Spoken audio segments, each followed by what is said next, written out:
a casa sempre es va viure la cultura en primera persona, per entendre'n, amb el meu pare, que sempre ens la va fer viure la cultura i sobretot la cultura igualada. No?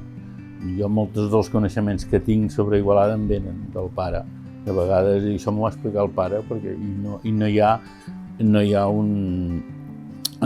ha un document, sinó que és que t'ho van explicar. No? I vaig estudiar Història de l'Art a Barcelona, a la Universitat Central, a l'UB, que en diuen ara.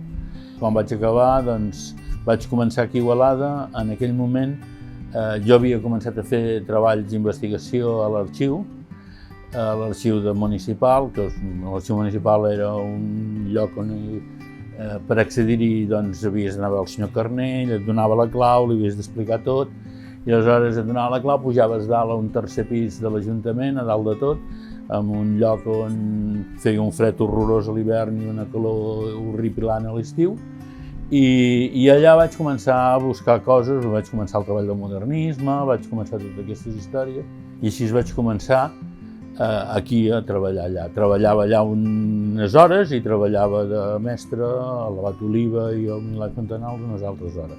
Esclar, l'Ajuntament de Tàrrega feia la fira del teatre. I ja feia la fira, jo vaig fer la primera fira que vaig fer va ser la de l'any 86. I aleshores, a partir d'aquí, vaig fer la fira del teatre.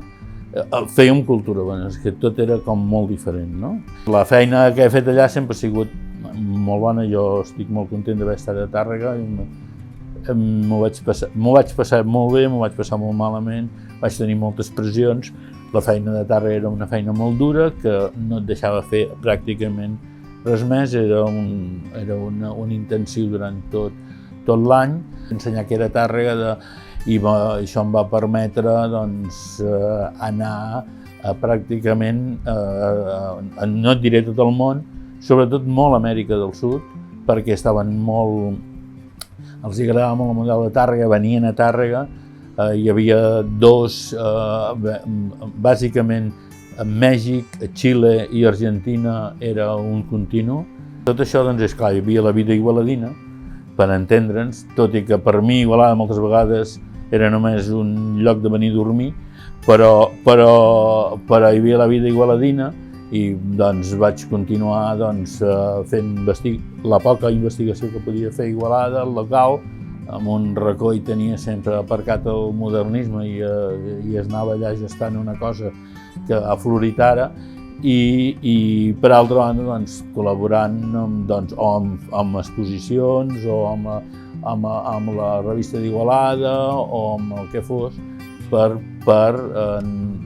no perdre el contacte que hi ha, prou que el perdies perquè estaves molt capficat en aquella història, però sempre intentant mantenir-lo aquí.